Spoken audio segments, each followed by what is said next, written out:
Hey everybody, and thanks for joining me today. We're going to be making red beans and rice for this nice rainy day we've got here. Now this is a recipe that the kids request all the time, and we just make it in an Instant Pot so we can simmer and then let it slow cook for a little bit.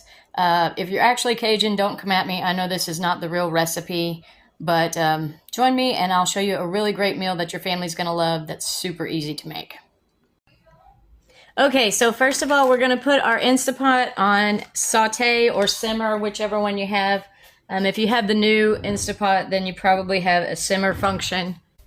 And the first thing I'm going to do is I'm going to put some ground sausage into the Instapot and just break it up with my handy dandy food chopper.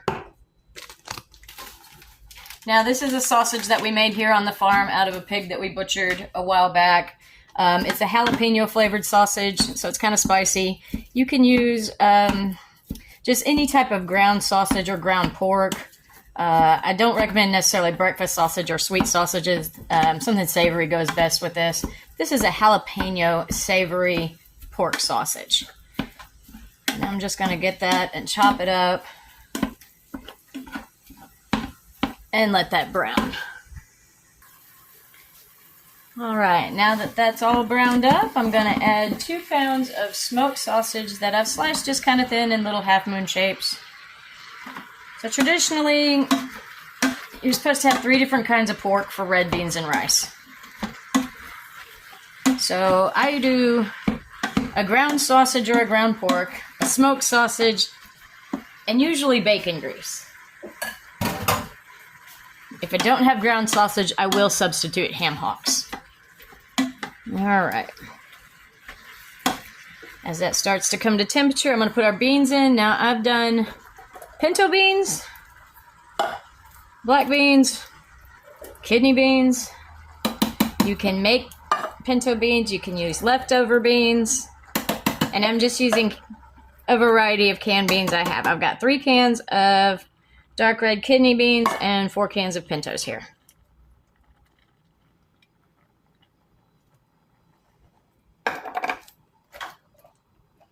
All right, it's gonna be a pretty full pot.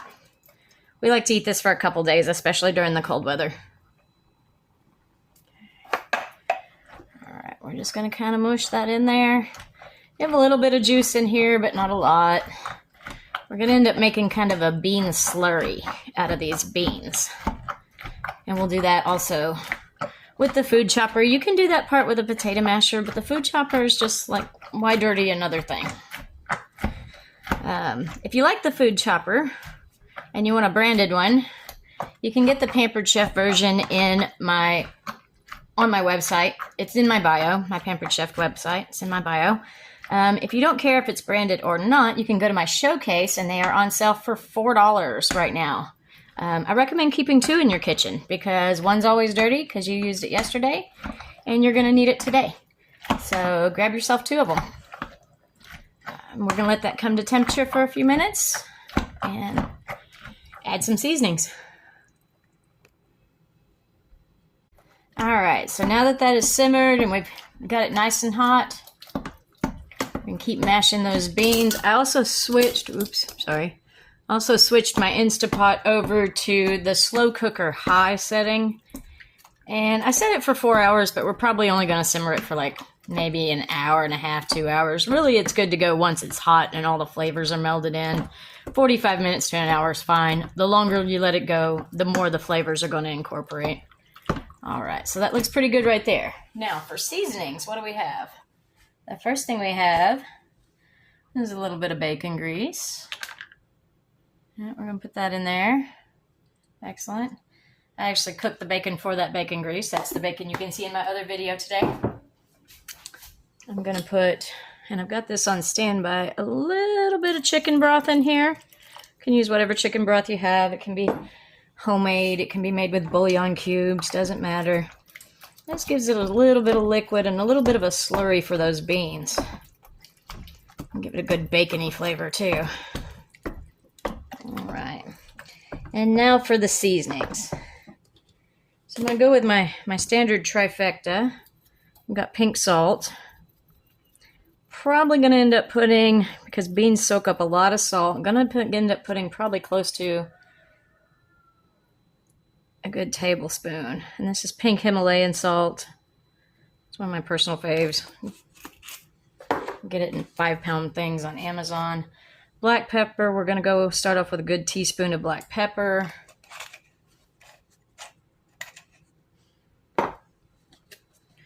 Garlic powder, a good teaspoon. If you like spicy stuff, you can always adjust this stuff up.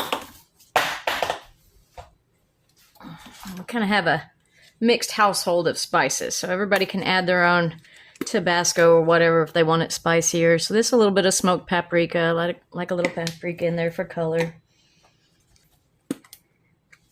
Minced dehydrated onion. You can use fresh onion in here, but I like the dehydrated flavor, and I use about a teaspoon of those. And now the things that make Cajun food. Tony's or otherwise Creole seasoning. I don't have a lot left here. I didn't realize I was running low, but I'm going to put a good 2 teaspoons of that in here. I'm going to put a ½ teaspoon of cayenne pepper, more or less, depending on if you want it spicy or not. And then Chesapeake style seasoning or Old Bay, pretty much the same thing. This is kind of a seafood seasoning. It has just a really good, great Creole flavor to it. All right. There we go. Now we're going to incorporate all of that in there. Consistency starting to look just right. When that heats up some, the smell is going to be amazing here in the house. I'm going to let that cook for, just slow cook on high for about an hour.